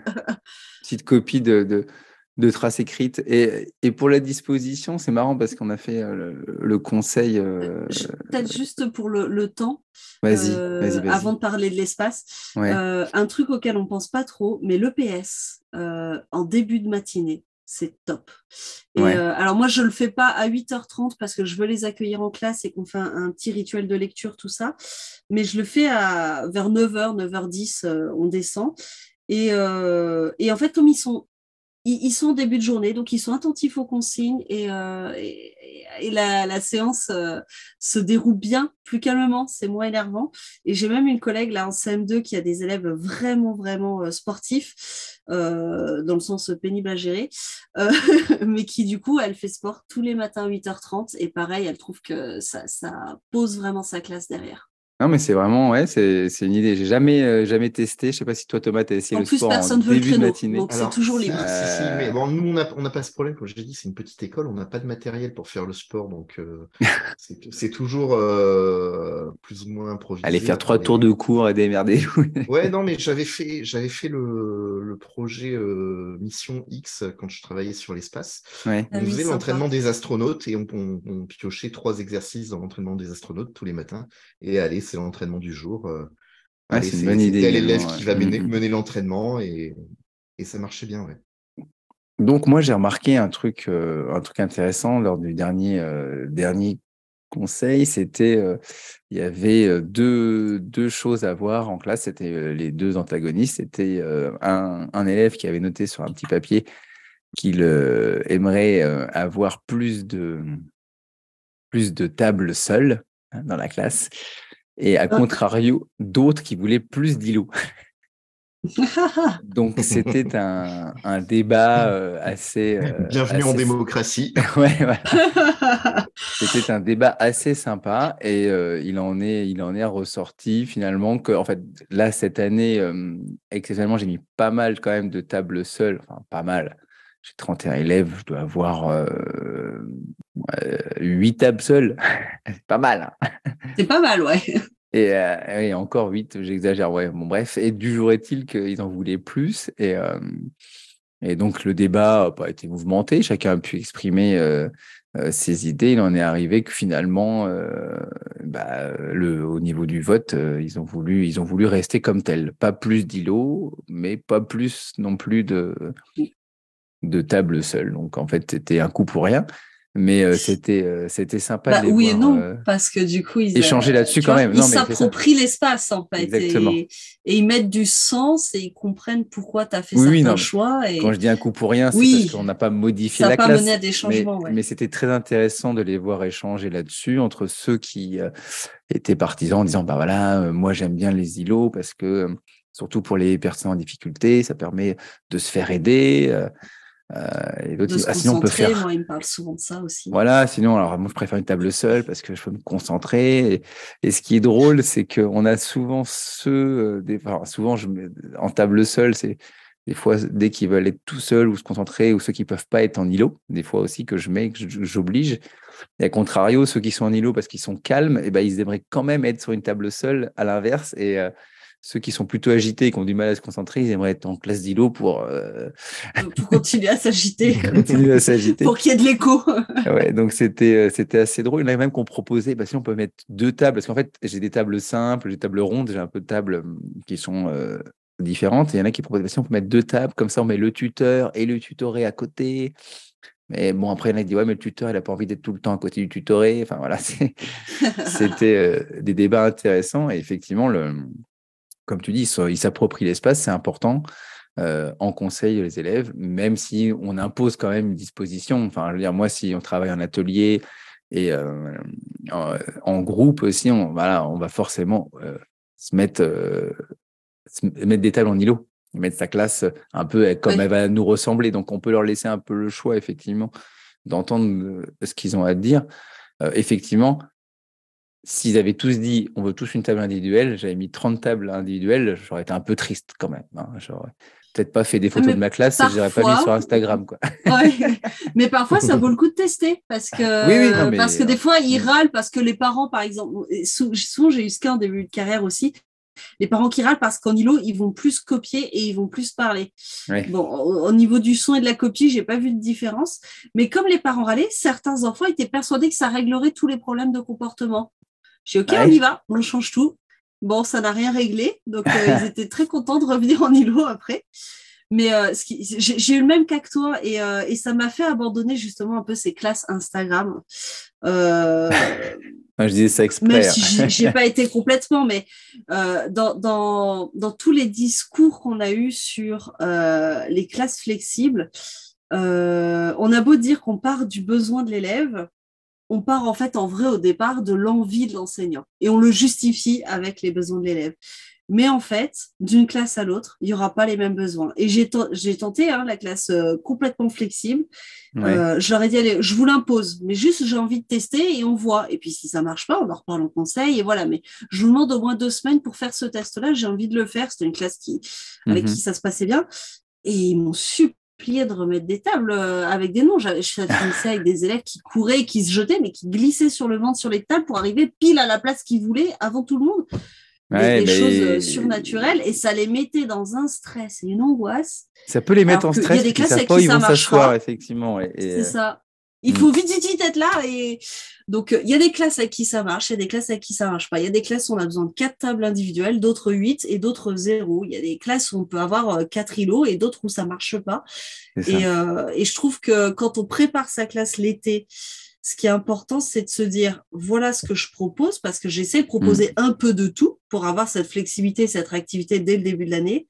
Mais je garde à l'esprit aussi que, et là c'est intéressant dans un conseil de classe, les élèves peuvent souligner des besoins et ils vont vraiment exprimer leurs besoins et on va les aider à identifier ces besoins. D'ailleurs, on va les accompagner, etc., sans les orienter, hein, vraiment les accompagner, donc les laisser aussi se planter. Parce qu'il n'y a pas mort d'homme quand ils se plantent sur une disposition de classe, pas très grave. Mais non, c'est sûr. Et faire leurs expériences et découvrir, voilà, bah, moi, ce qui me correspond, c'est plutôt ça ou plutôt ça, et d'évoluer et d'autoriser que sa classe évolue, même si ça ne ressemble plus à la photo Instagram qu'on a fait à la rentrée.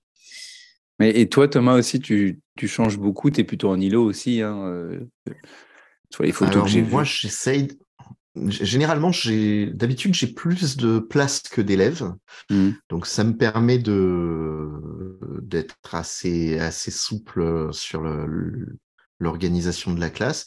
Ça me permet aussi d'isoler un élève trop bavard quand c'est nécessaire. Bon, dans la pratique, quand on isole un élève bavard, tout ce qu'il fait, c'est juste parler plus fort, en fait. Mais le fait est que ça m'est arrivé un peu comme vous d'avoir en conseil des élèves qui voulaient plus d'îlots ou au contraire plus de tables individuelles. Et ils n'arrivaient pas à tomber sur un consensus. Donc un jour, j'ai pris la décision un petit peu extrême d'enlever toutes les tables. Donc je les ai toutes empilées au fond de la classe. Je les ai accueillis un matin comme ça. J'ai dit voilà, on n'a pas réussi à se mettre d'accord au dernier conseil de classe. Bah écoutez, chacun prend une table, il la met où il veut. Donc vous avez 10 minutes. Dans 10 minutes, c'est votre place pour la semaine. Et puis, bah, 1 heure plus tard, ils voulaient revenir à l'organisation qu'il y avait la semaine précédente. Ouais, parce que Donc, on a tout remis comme c'était, mais voilà, on a fait le test et c'était pas concluant.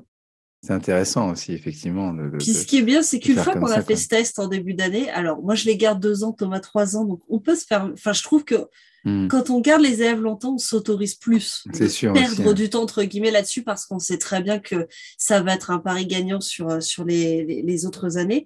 Mais une fois qu'ils ont fait ce test, même si nous on n'y croyait pas et que effectivement, bah, des fois ça marche et on découvre des choses, mais des fois c'est comme on l'avait prévu, c'est voilà, ça ne marche pas du tout, ils sont pas bien, mais on les a convaincus. Voilà, jusqu'à la fin de l'année. Ils ne viendront plus nous dire que le problème des bavardages, c'est les tables. Non, le problème des bavardages, et ça me faisait rire, il y en avait toujours qui disaient ça. Mais non, mais en fait, le problème, c'est pas où on est assis, hein, c'est le fait qu'on parle. Donc, il faut qu'on arrête de parler. Oui, effectivement, il y a de ça. Et c'était réglé. Ils ne me demandaient pas 15 fois de changer les tables. Ouais. Parce qu'ils avaient compris que le problème n'était pas sur les tables. Mais non, mais c'est sûr, après, c'est pas forcément les tables. Là, ils m'ont demandé un grand îlot avec les 8 élèves de la même maison. Mais bon, j'ai quand même mis une petite carotte en disant, voilà, s'il y a trop de bruit, la maison perdra des points. Et du coup, je suis quand même agréablement surpris parce que là, on a fait 2 maisons pour l'instant qui sont passées sur les 2 semaines à cette grande table. Ils voulaient qu'on fasse 4 grandes tables comme dans la salle de Poudlard, là. J'aurais dit, bon, 4 grandes tables, ça me paraît beaucoup. On va déjà en faire une et tourner un petit peu. Et du coup, ils sont quand même pas mal responsabilisés. Ils soutiennent quand même pas mal. Quand il y en a un qui commence à monter un peu la voix, il y en a un qui le rappelle à l'ordre. Ce qui fait que finalement, c'est pas si mal que ça. On essaye des choses, hein. Moi, j'ai un peu la bougeotte, hein. J'aime bien bouger un peu les tables, tenter des choses, changer des îlots, faire des 3, de 4, de 5. J'avais mis, moi, à l'inverse de toi, Thomas, j'avais mis moins de place que d'élèves.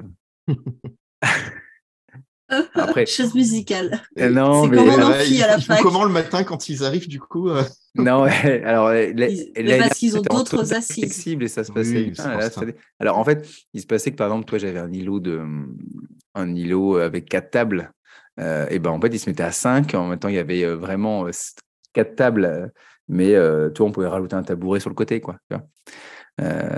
Et donc, il se mettait quand même à 5. Il m'est arrivé des fois, j'ai une petite table ronde où on peut être à 3 ou 4 et il m'est arrivé des fois que le matin, j'arrivais des 5 ou voire 6 dessus, quoi. Vous êtes sûr 6 sur cette table ronde, vous allez pouvoir travailler correctement. Et bon, des fois, ça passait. Puis des fois, ils se déplaçaient. Alors là, cette année, c'est des places fixes parce que je n'ai pas le même groupe que l'année dernière. Bah non, mais voilà, comme on disait tout à l'heure, bah non, c'est sûr. On s'adapte aussi à notre promo, quoi. Donc, on y va plus lentement, après, ça n'empêche pas d'y aller. Bah, c'est ça, ouais. Un truc quand même Ah, pardon. Non, vas-y, Charlène.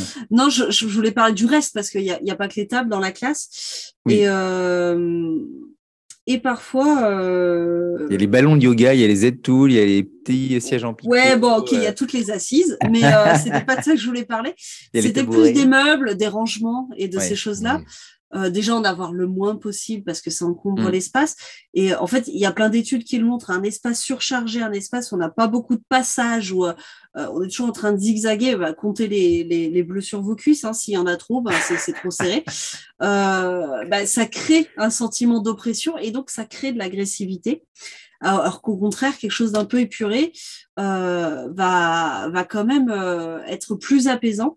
Et puis, il faut penser quand même que cet espace, oui, c'est notre classe. Moi-même, je suis pas hyper ordonnée parce que je suis un peu, je fais plein de trucs dans tous les sens et je peux pas rester forcément très tard le soir pour aller chercher ma fille, tout simplement.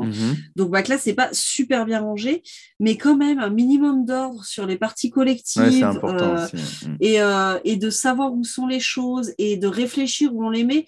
Enfin, typiquement, je n'ai pas mis le matériel de manipulation de maths dans le même meuble que là où il y a les manuels. Et ça peut sembler contre-intuitif parce qu'on aime bien ce côté, les centres de maths, les centres de... Oui, sauf que quand je suis en atelier et que j'ai tous les élèves au même meuble, ça marche pas. Alors que si j'en ai 6 qui vont chercher le manuel dans un meuble et 6 autres qui vont chercher les jeux, et ben, il y a pas de bouchon et du coup, ça apaise un peu. Donc, je trouve que réfléchir comme ça, à quel moment ça bouchonne un petit peu et ça crée des tensions. Il suffit de nous voir en voiture quand on est dans un bouchon. Et d'essayer de répartir un petit peu.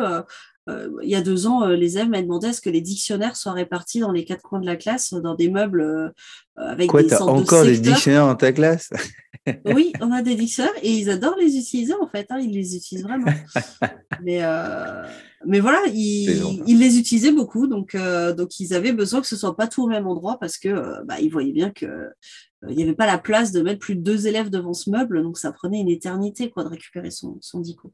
Non, c'est très important, voilà. Effectivement, penser à faire des choses toutes bêtes, comme tu dis, voilà, ils vont être en atelier, quand ils vont aller chercher le cahier de français et de maths, peut-être qu'il faut que ça soit des endroits différents pour pas qu'ils se croisent, pour pas que ça les excite, pour pas qu'ils aient envie de chahuter. Effectivement, tout ça, c'est à prendre en compte aussi pour arriver à gérer sa classe au mieux, que les journées se passent. Anticiper les problèmes plutôt que de les gérer, quoi. Exactement. Hein, mais bon, des fois, il faut le rencontrer pour dire là ça va pas. Oui, mais c'est plus facile avec de l'expérience. Mais du coup, après, souffler, ça arrive, ok, bon. Effectivement, on va leur dire stop, voilà, maintenant on s'arrête, hop, je règle le problème un petit peu à l'arbitraire et on en reparle au conseil. Parce que là, il y a un souci. Alors aussi, c'est ça. Peut aussi, voilà. Sans aller pourrir et punir et s'énerver trop sur les gamins. Et donc, pour conclure cette émission, hein, on avait dit 1 heure, mais on va être un peu plus, mais c'est pas grave. Hein, je suis sûr que nos auditeurs passent un très bon moment en notre compagnie parce qu'ils nous attendaient depuis le mois de juin 2022. 6 mois, il y a 6 mois qui trépignent d'impatience. Quand est-ce qu'ils reviennent tous les 3 Je suis sûre, oui. Oui, certains. Attends, on a tous eu des messages, alors ça revient, le podcast, ça revient. Bref, toujours est-il qu'il y a une dernière chose dans laquelle on n'a pas parlé, c'est que tout ça aussi, il faut que... Enfin, on en a parlé un petit peu parce que Thomas l'a abordé, la coéducation avec les parents aussi. Hein, c'est important de prendre en compte quand on a des soucis de classe, des soucis avec un élève, de pouvoir compter sur les parents. Alors, moi, c'est peut-être un peu différent, quoique c'est vrai que dans une école privée, on dit les parents payent. Donc, souvent, ils suivent. À contrario, des fois, ils disent je paye, donc je peux ne pas suivre parce que l'école s'en occupe à ma place, parce que je paye pour ça. Non, mais voilà, c'est les deux. Sûr. C'est les deux côtés des écoles privées, quoi. C'est je paye, je suis parce que voilà. C'est les deux extrêmes. On a les deux aussi en public. Oui, il n'y a pas le je paye, mais on a aussi les mais c'est à vous de faire le travail. En fait, bonjour, merci, s'il vous plaît, c'était pas tellement le mien au départ. On a une famille qui a enlevé ses enfants de l'école parce que, je sais pas pourquoi, mais en tout cas, elle a dit à mon directeur, voilà, je les enlève parce que c'est pas rentable. L'école les est games. rarement rentable, en fait. C'est pas rentable, j'en sais rien, mais C'est un enfin, tout ça, investissement, l'école. mais c'est ça, tout ça pour dire que voilà, il faut avoir le soutien aussi des parents pour pouvoir avancer et que quand on ne l'a pas, effectivement, ça complique encore plus notre tâche, quoi. Donc, pour les rencontrer, ne pas hésiter à les solliciter, pas trop non plus être sur Pas leur toutes dos les 2 semaines, peut-être, quoi. quoi. Ouais, voilà. Ouais, faut un Non, peu mais pas connaître leur les envoyer un parents pour ça, message. savoir. Parce que je sais que moi, Oui, par exemple, je voilà. fonctionne avec Lastly, je vais pas leur envoyer un message tous les jours s'il y a un souci, quoi. Enfin, voilà, parce qu'au bout d'un Ouais. moment. Puis il y a des parents qui voudraient, et je leur dis, bah, j'ai pas le temps. Oui, Puis il y a il y des a parents aussi. qui, c'est Mm. bon, quoi, on fera un point à la fin du mois. Ouais, bon, Voilà. voilà aussi, quoi. Donc, mais c'est vrai que, voilà, est-ce que vous arrivez à avoir le soutien, vous, dans vos classes, de vos familles pour justement aider à chaque fois que vous avez eu un élève qui posait problème? Thomas, toi, tu as réussi. Peut-être que ils sont connus. Enfin, toi, tu es dans un petit village, non? Oui, oui, mais ça ne nous empêche pas d'avoir un peu tous les cas. Et puis bon, Non, mais tu es peut-être un peu plus ça- connu et peut-être les gens, ils vont plus vers, enfin, ils vont plus vers ouais, toi. ouais, Ce genre mais de- tu peux être connu en bien comme en mal, tu vois. Oui, Quand ça se passe pas Ouais. bien, ça te fait une réputation aussi, tu aussi. vois. Mm, mm. Donc c'est toujours à double tranchant. C'est vrai que ben, quand tu as les parents qui sont partenaires et que tu arrives à avoir une communication apaisée et objective sur ce qui se passe en classe, Mhm. généralement, tu peux corriger les gros problèmes, on va dire, parce que ben, un bavard restera bavard toute sa vie, malheureusement, C'est et ça. même s'il va se contrôler tant qu'il peut, il finira par craquer, mais c'est pas grave, c'est son caractère, hein. Mais voilà, quand il y a vraiment un gros souci, on peut en parler avec les parents. Mais quand c'est pas le cas, quand on se retrouve face à des parents qui s'en fichent ou qui carrément rejettent la faute sur l'école, ben, généralement, ça se finit mal Ouais, c'est dur. parce que c'est la base du contrat éducatif qui lie les parents à l'école, c'est qu'ils nous font confiance pour notre expertise dans le domaine de la pédagogie, et quand ils nous font plus confiance, ben, il faut qu'ils prennent un autre expert. C'est comme ça que ça fonctionne, malheureusement, et surtout dans le privé. C'est Donc, ça. donc voilà. Après, j'essaie de pas le prendre pour moi, même si c'est toujours un petit peu difficile. Il y a toujours un goût d'acte manqué quand tu as un élève qui quitte l'école parce que ça s'est pas bien passé Mhm. vis-à-vis des parents qui sont pas satisfaits de la façon dont tu as géré certaines difficultés. Mais dans l'ensemble, moi, j'ai plutôt de bonnes relations avec les parents. Et comme tu dis, bah, maintenant que je suis dans cette école depuis presque une dizaine d'années, C'est ça. Ouais. tout le monde a entendu parler de moi et généralement, c'est plutôt en bien en ce moment. Donc, je Tant mieux. bénéficie d'un capital sympathie qui donne du poids Ah bah, à c'est ce que je sûr, hein, c'est raconte aux important, parents. hein. C'est Après, pareil Ouais, pour moi, hein. et puis même les élèves, je les préviens, tu vois, quand on en arrive à des extrémités où, écoute, je te le répète depuis le mois de septembre, Mhm. maintenant, toi, je t'ai expliqué, si toi, tu veux pas comprendre, je l'explique à tes parents. Oui, aussi. oui, puis Et moi, je leur dis, en fait, si j'étais ton parent, j'aimerais savoir ce qui est en train de se passer. C'est son droit de le savoir et c'est mon Mm. devoir de l'en informer parce que Aussi. c'est sa mission à ton parent, c'est de faire en sorte que ta vie se déroule bien, que ton quotidien se passe bien, que tu apprennes bien et que s'il n'a pas cette information-là, ton parent, il peut pas faire son Mhm. travail, quoi. oui, et puis il Exactement. faut avoir un C'est cadre pas éducatif cohérent, hein. Mm.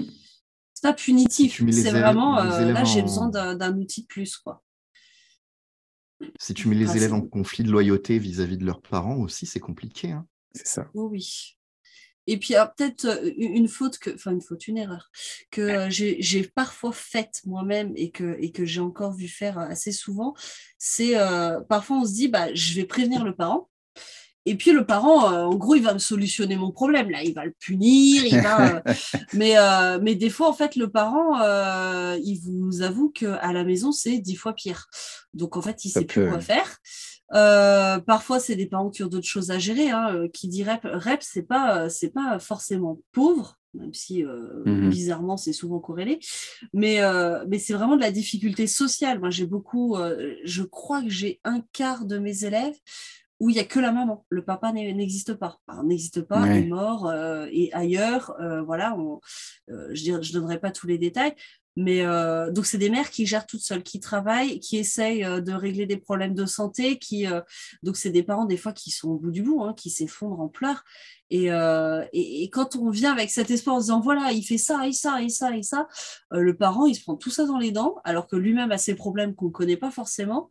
Et alors, soit il s'effondre, soit il vous en veut parce que vous lui faites mal, en fait, hein. Et je trouve plus intéressant d'être dans les premiers rendez-vous surtout. Je pose des questions. Qu'est-ce que vous avez remarqué chez vous? Comment il est quand il vient à l'école? Qu'est-ce qu'il vous dit de l'école? Qu'est-ce qu'il vous dit sur cet élève? Voilà, parce que je vois qu'il Je souvent il commence y a du toujours par ça conflit. aussi.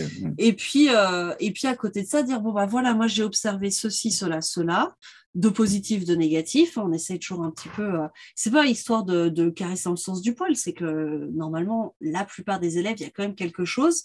Et c'est à nous un peu de le trouver pour nous appuyer dessus, puis dire bah voilà, moi ce que je vous propose, de ce que vous me dites, de ce que j'ai réfléchi en amont, voici la solution que je propose, ou voici ce que j'ai testé les 2 dernières semaines. Là, on va voir comment ça évolue.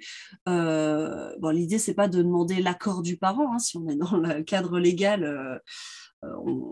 C'est à nous de décider dans la classe, mais en tout cas, voilà, d'être vraiment dans ce. Et puis, je vous propose de refaire un point et d'être vraiment dans la coopération, plus que dans voilà, je suis énervée, il a fait tant de bêtises dans la journée, et vas-y, je te lance la liste, parce que ça, pour le parent, c'est juste, on lui a envoyé notre jugement et notre mépris à la figure, quoi. C'est ça. Gérer les parents aussi, c'est un autre boulot. On pourrait Ça en faire pourrait faire l'objet d'une une émission. émission. On fera peut-être mener Un un rendez-vous. entretien avec une famille. En tout cas, pour le cœur de l'émission, c'est terminé. On mettra dans les notes une petite bibliographie où figure le livre de Charlène, hein, qui est Construire un climat de classe serein. Il y a un podcast Presque. dessus. Hein. Non, parce que construire un climat de classe serein, c'est pas le mien. Ah mince. C'est vrai, c'est un cadre serein dans sa classe, ça se construit. Mais oui. Je suis fatigué, je te dis, je suis fatigué. C'est pas le tien, effectivement. Alors, c'est pas celui de Charlène. Celui de Charlène, c'est un cadre serein dans sa classe, ça se construit. Effectivement, on a mis une petite sélection. Donc, n'hésitez pas à y faire un tour avec, bien sûr, le mieux, c'est celui de Charlène. Et on finit comme on fait traditionnellement par nos recommandations du moment. Alors, comme l'émission devait être enregistrée bien avant ce jour, peut-être que nos recommandations datent un peu, mais elles restent toujours d'actualité parce que ce sont soit des séries, soit des livres, soit des jeux vidéo, soit d'autres choses qui sont à voir. Et donc, toi, Thomas, quelle est ta recommandation du jour ou tes recommandations Alors, du jour? moi, je dirais que la qualité d'une bonne œuvre culturelle, c'est qu'elle est intemporelle. Donc, on se Exactement. fiche de quand elle est sortie. Donc, moi, je vais vous parler d'une série de science-fiction, parce que vous savez que j'aime beaucoup la science-fiction. Eh oui. Et pour une fois, je vais vous parler d'une série qui se prend pas au sérieux. Et je m'adresse particulièrement à ceux qui aimaient beaucoup la regrettée série Futurama. Oui. Et c'est une série donc, qui s'appelle Star Trek Lower Decks. Et ça reprend tout l'univers de Star Trek. Alors, je suis pas du tout fan de Star Trek à la base. Mhm. Le coup des mecs en pyjama dans des vaisseaux spatiaux, ça m'a jamais trop attiré. Mais cette série-là, je sais pas pourquoi. Donc, c'est une série d'animation, c'est pas une série live. Ouais. Et elle s'intéresse pas du tout aux héros de Starfleet, les Capitaine Kirk et Monsieur Spock, etc. Même si ils sont souvent cités dans la série, on s'intéresse aux membres d'un équipage d'un vaisseau qui s'appelle le Cerritos. Et eux, c'est pas les officiers de commandement, c'est ceux des ponts inférieurs, les fameux lower decks.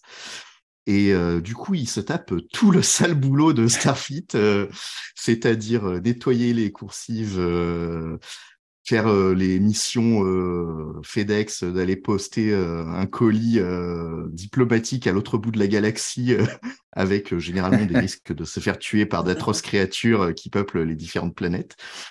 Et voilà, on suit principalement 3 personnages qui sont, je trouve, plutôt intéressants dans leur développement. Ouais. Et Et là, il y a la 3e saison qui vient de sortir sur Amazon Prime et qui s'est terminée donc il y voilà, a j'allais te quelques demander semaines. où est-ce qu'on peut Ouais, la voir. Donc c'est sur c'est sur Amazon Prime Amazon Prime. et Eh ben écoute, je l'ai, c'est alors je très vais essayer chouette. Et c'est très marrant. de regarder. Mais en plus, si c'est drôle. Et toi, Charlène, une petite recommandation ou deux Oui, ou 3. ou trois.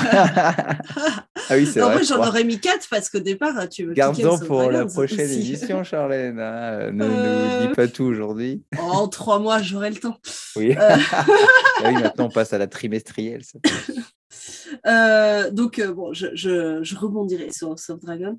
Mais du coup, moi, j'ai regardé Les Anneaux de Pouvoir et j'ai eu la bonne idée de ne pas regarder en même temps qu'House of Dragon pour pas être dans la comparaison, parce que pour moi, ça a vraiment rien à voir. C'est pas le même genre d'univers. Tu m'as spoilé ma recommandation, merci. Hein. Ouais, voilà. T'en as une deuxième, ça va. Non, Ouais, mais ça va. moi, j'ai passé un bon moment. J'ai bien aimé découvrir les nouveaux épisodes chaque vendredi. Et c'est inégal hein, au niveau du rythme. Voilà, il y a des défauts. Il y a aussi pas mal de qualités. Et franchement, c'est un bon moment. Je crache pas dessus, même si je sais que c'est un peu la mode parce que c'est le méchant Satan d'Amazon qui l'a fait. Oui, elle Mais est aussi sur Amazon, voilà. voilà, donc c'est le mal, tout ça, mais en fait, elle est bien. La série, c'est sûr qu'elle a Bon, coûté très cher, mais ça, c'est pas mon problème, celle-ci. non, Hein. exactement. Donc voilà, moi, je l'ai trouvé vraiment sympa à regarder et je me suis vraiment laissée prendre. En autre série, et toujours sur Amazon Prime, c'est Périphérique. Donc là, pour le coup, on est dans la science-fiction. Que j'ai trouvé très chouette et je crois, donc là on enregistre, on est quand même qu'en novembre, donc j'attends le dernier épisode, mais le petit, mince, comment ça s'appelle C'est quoi quand le pitch?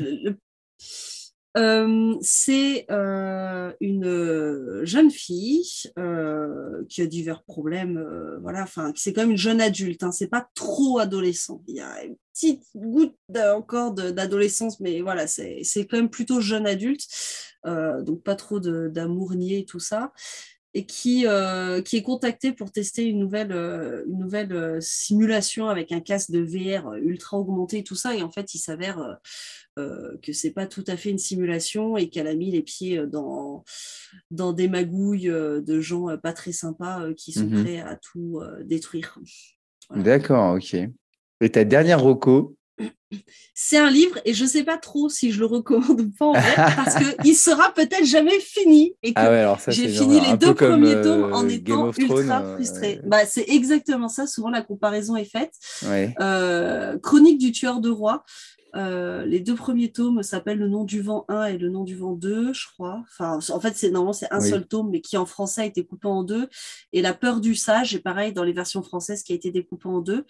Et c'est l'histoire de. Donc, on est dans un univers d'heroic fantasy, mais où tout ce qui est magie, etc., s'étudie comme une science dans une école, mais vraiment comme une science, pas comme Harry Potter ou tout ça. C'est vraiment très Mhm. scientifique. Il faut faire des calculs, enfin voilà, Ouais. il y a tout un tas de choses. Et, et ce personnage-là est au départ un artiste, un barde, et en fait, il s'est un peu créé sa propre réputation. Et donc là, il transmet ses mémoires à un autre personnage qui est scribe. Et ça raconte toutes ses aventures et c'est à la fois très simple et à la fois c'est vraiment prenant. Et les personnages sont vraiment très très très bien écrits, leur personnalité. Enfin, souvent je suis très très critique sur les personnages que je trouve débiles, que je trouve niais, que je trouve voilà. Mhm. Et c'est le cas dans House of Dragon, c'est le cas dans Les Anneaux de Pouvoir. Je suis vraiment, je supporte pas. Je leur pardonne rien. Et là, il y a rien à pardonner en fait. Les personnages sont vraiment top. Donc voilà, je suis très très frustrée parce que ce tome 3, le tome 2, il est de 2012. Hein. Donc le Ah tome oui, donc ça 3, date un peu, voilà. effectivement. Et donc, du coup, c'est des recos très, très fantasy. Hein. Ouais, Et c'est bien mon genre, ouais. et pour les miennes, c'est voilà, comme tu l'as si bien dit, House of Dragons, donc sur OCS. Et ça se passe 150 ans avant Game of Thrones. Et ce que j'ai bien aimé dans cette série, c'est que ça revenait un peu aux sources de la série. Hein. Moi, ce que j'avais adoré dans Game of Thrones, c'est les premières saisons où c'était lent, où il y avait beaucoup de discussions, beaucoup de trahison.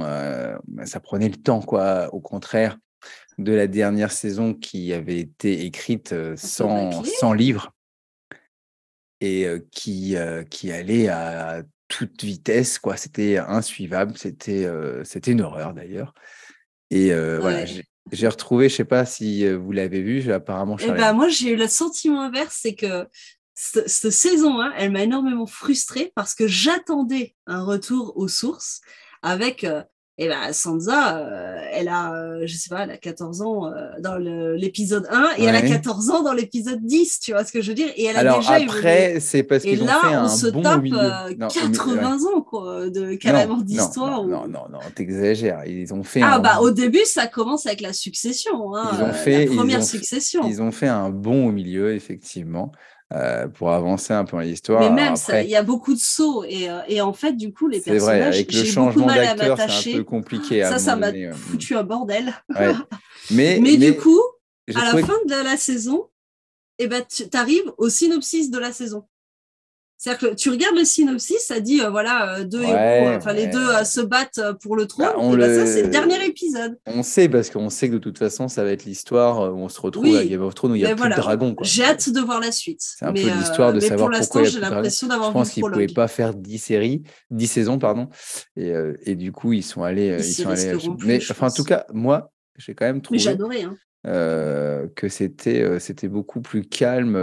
Et je trouve que voilà, c'est une saison très, très réussie. L'ambiance y était peut-être plus, ouais. Et puis, bah, rien qu'entendre le générique, j'adore, quoi. Et ma deuxième reco, c'est une lecture aussi, c'est Respire de Maud Ankawa, qui a écrit 2 livres. Alors, c'est une histoire d'un personnage, mais c'est plutôt des livres de développement personnel. Moi, enfin, développement personnel, entre guillemets, moi, je suis plutôt lecteur de thriller et d'enquête policière. Et là, du coup, ça change un peu.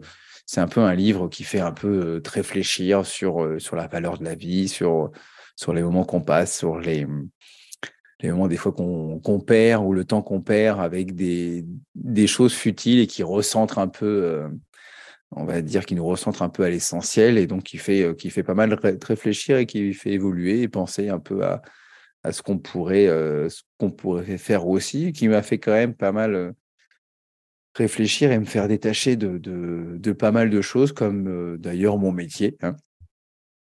Voilà, je suis pas prof des écoles, quoi. Je suis Édouard, et puis voilà, c'est mon métier de prof des écoles, mais malheureux, enfin voilà, chacun vit ça comme il veut, mais on voit beaucoup de profs qui voilà s'identifient beaucoup. Voilà, je suis prof, c'est ma vie, et puis du coup, à lire des choses comme ça, on se dit un peu, voilà, on se ressent, on dit ma vie, c'est pas d'être prof. Je suis Édouard. Après, je suis père, je suis enseignant, c'est mon métier, c'est ce qui me permet de vivre. Alors ça me plaît de faire ce métier, mais c'est pas ma vie.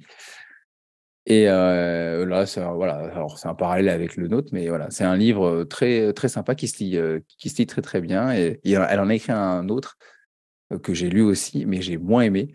Et je ne sais plus le titre, mais il faudra que je le retrouve. Alors, en tout cas, elle a écrit 2 livres, donc c'est assez simple à retrouver. En tout cas, voilà, c'est vraiment un livre sympa que je conseille si on veut avoir un truc un peu esprit léger et réfléchir un peu à ce qui peut être important dans la vie. Parce que, bah, comme je dis, des fois, on a l'impression que les choses sont importantes et que finalement, voilà, peut-être que Ouais. finalement, voilà, c'est pas vraiment l'objectif ou le mode de vie qu'on veut. Enfin, voilà. Voilà pour les petites recos. Je ne sais pas si vous l'avez lu. Non. Et en tout cas, moi, j'ai pas lu Chronique du tueur de roi et je ne sais pas si je le lirai, je t'avoue. Puisqu'il n'y a pas la fin. Surtout s'il n'y a pas la fin. C'est trop frustrant. Là, ma fille, elle a commencé Les Gardiens des Cités Perdues. Je sais pas, il y a 10 tomes. Là, ça a l'air d'un truc un peu aussi fantastique. Je sais pas si vous connaissez. Si, ouais. En littérature jeunesse. Et elle est à fond dedans. Alors, des fois, je lui lis des passages, je comprends pas grand-chose. Il va falloir que je lui mette. Elle a écouté les 3 premiers sur Audible et donc forcément, après, elle a voulu lire le 4. Mais et je crois que c'est en 10 tomes et le 10 tomes sort bientôt et c'est le dernier. Donc là, il y a vraiment une fin. Donc, vous pouvez vous lancer dessus. Non, parce que se lancer dans un livre, quand on sait qu'il n'y aura peut-être pas fin. Mais en même temps, sur Game quand of tu le Thrones, on sais pas, pensait c'est qu'il allait encore l'écrire pire. et finalement, il l'a pas écrit, quoi. Bah, Enfin. bientôt. Voilà. En tout cas, je voulais vous remercier tous les deux d'avoir pu être présents ce soir. L'émission touche à sa fin. Nous, on va vous souhaiter des bonnes vacances parce que voilà, cette émission est diffusée le 14 décembre. On est en vacances le 16. Donc, on vous souhaite de bonnes vacances. On vous redit de réécouter le podcast aussi sur s'organiser et se reposer aussi pendant les vacances. C'est très important et j'espère qu'on n'attendra pas 3 mois avant de se retrouver pour la prochaine émission. Je ne sais pas si j'aurai des recommandations. Mais sinon, j'en trouverai pour toi parce que j'ai une nouvelle série tout le temps. Moi, je suis abonné à tous les services de streaming, donc j'ai tout, donc t'inquiète pas. En tout cas, merci Charlène, merci Thomas. Avec plaisir. Avec plaisir, oui. Et puis du coup, on se donne rendez-vous pour une nouvelle émission en 2023. Ça marche? Bah oui. Et à bientôt. Et puis voilà, prenez soin de vous, reposez-vous. C'est les vacances bientôt. Et merci d'être toujours plus nombreux à nous écouter.